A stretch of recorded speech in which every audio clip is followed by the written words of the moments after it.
Sometime last year, I covered the Simgot EA500, and till this day, must say for the price, it is a very technically apt earphone that simply oozes detail for the price. But I think the main gripe for many entry-level listeners is that it has a slightly bright signature that can be understandably too much for the casual listener. But for those of you who could enjoy its signature for the price, it was simply stellar. Today in the studio, we have the follow-up to the original EA500, the EA500LM. Will the EA500LM still shine as brightly, no pun intended, or burn out quickly? Let's just start things off with an unboxing. So the box of the EA500LM comes in a rainbow foil that has a bunch of pretty planetary symbols on it. I'm not really an artistic person, but this does give me vibes of terror, the universe, and planets. Did I mention that I really like the rainbow foil? At the back of the box shows two curves that is achieved by the two provided nozzles. Sliding the box open, you are then greeted with an interesting code that was used before. Don't try to add more years to your life. Better to add more life to your years by Blaise Pascal. Anyways, tossing that aside, you'll see the EA500LM just chilling there like all other earphones in their packaging, just chilling. Below that is the box where they hid the ear tips. The ear tips here are decent and are not erased. Lastly, another box for the earphone case. Inside the case are the cable as well as other various nozzles and additional O-rings. So next, let's talk about build quality. Basically, if you have the original EA500, you are in for pretty much of the same thing with the exception that the EA500LM has a slightly darker PVD finish on it.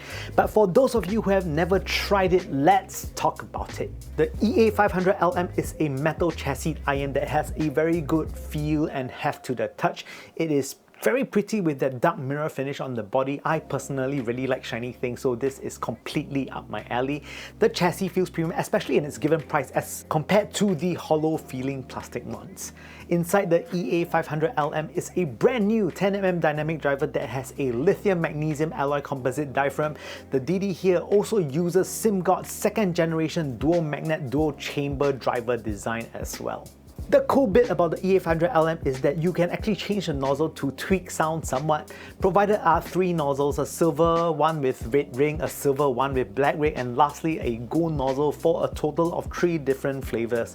The nozzle is attached to a raised section of the chassis, allowing for greater comfort levels as it goes in deeper. That's what she said. Also, it has a 2-pin termination for those of you who really like to cable roll. The cable provided here is a twisted 3.5mm to 2-pin cable with black and gold conductors. I'm not too sure what is the composition of these conductors at this point of time, but they do look rather pretty. I have also no complaints when it comes to the fit of the EA500LM. Like its predecessor, it fits me perfectly fine. I'm also really confident that sitting on the EA500 will not break. Okay, so I'm going to do a sit test again. So the earphones you saw, they are there, very gingerly placed on a chair, awaiting the caress of my glorious bum. This one I am very safe to say it will work fine. Let's pet it. Okay, now we're going to sit. They feel absolutely fine. In fact, if this is like the Princess and Pea story, I'm probably not a princess because I don't feel them under my butt. And let's check the state of them. Please be fine. They are fine! Look at it!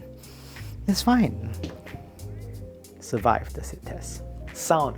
I've included a graph of the EA500LM with the gold nozzle here as I feel that it is the best sounding nozzle on the EA500LM. The silver with black nozzle is the brightest of the bunch and brings back a little bit of the original EA500 vibes but with more bass. The silver with red ring, again, it's a bit more trebly than the gold one but still not as much as the black one. This review will be based on the gold nozzle. As I've already mentioned, it is my favorite nozzle. The EA500LM brings back a lot of amazing things from the original EA500, such as having excellent tonality with very good levels of details, as well as coherence a multi-driver iron can only dream of.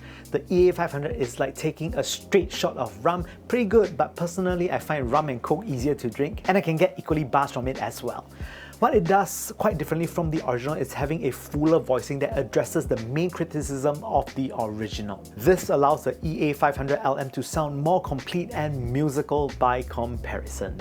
Anyways, the EA500LM has the popular natural warm signature, but with details cranked up to a 10 compared to competing products in its same price point. So firstly, starting off with bass.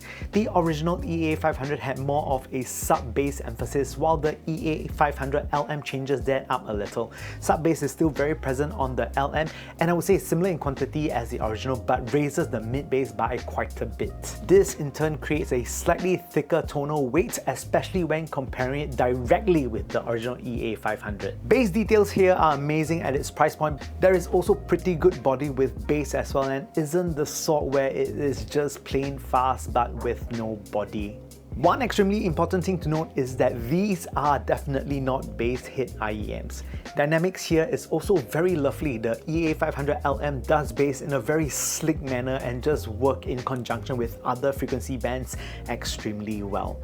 Moving on to mid-range. With the slight mid-bass bump, this lends for a slightly thicker tonal weight compared to the original EA500 that many had commented sounding a little bit too thin. I really enjoyed this level of tonal weight as vocals sound very balanced. Female vocals has the nymph-like focus tone and balances finesse and focus so well. Male vocals carry good weight in these songs, and this lends for a more emotive listen. It sounds very full with good sprightliness. Instruments are distinctively clear like how the original EA500 was, again with good tonal weight that complements vocals very well. I actually really like how genre agnostic the EA500LM is. I found that with its tone profile, it can suit a huge range of genres. A one-trick pony it is not. Treble, just a reminder that this review is based off the gold nozzle, so if you're wondering how the silver black or silver red nozzle sounds like, just add more air and sparkliness. With the gold nozzle on, I found that treble is very airy, detailed yet smooth, and this balances with the mid-range extremely well.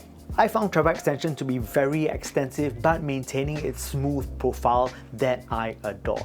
For me, I did not experience any semblance of sibilance. The gold nozzle is very adequately sparkly, but should you want a bit more, you can opt for the silver nozzle with red ring for just a bit more, while the silver nozzle with black ring will give you a solid dose more treble. So next, talking about soundstage for the EA500LM, in terms of width and height, I think that it is actually really excellent for the price. Width is very high and it's also significantly tall as well. I don't think that the height is as tall as the width, but you know, it already creates a very large soundscape. When it comes to depth and positioning, again, it does a really good job because it's just very technically competent, and because it is so coherent, you get a very good perception. It's like when the music plays, you can tell how far back the instruments are, you can tell how deep the instruments are, and you can really contrast between the front instruments and the back instruments. When it comes to positioning, again, because of its excellent coherence, positioning is actually pretty pinpoint on the EA500LM. And next, let's talk about some comparisons.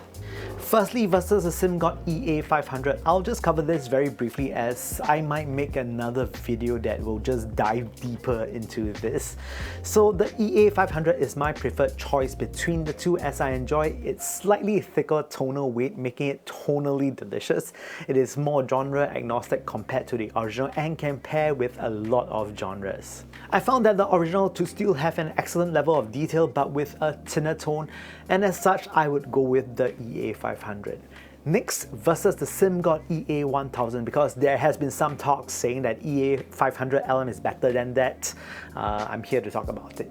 Now, the EA1000 format is able to render more details compared to the EA500LM, and as it should, as it's really a class above it. I like how the EA1000 delivers bass as it has a unique tone from the passive radiator, and I do feel that the EA1000 is really rather special when it comes to that tone.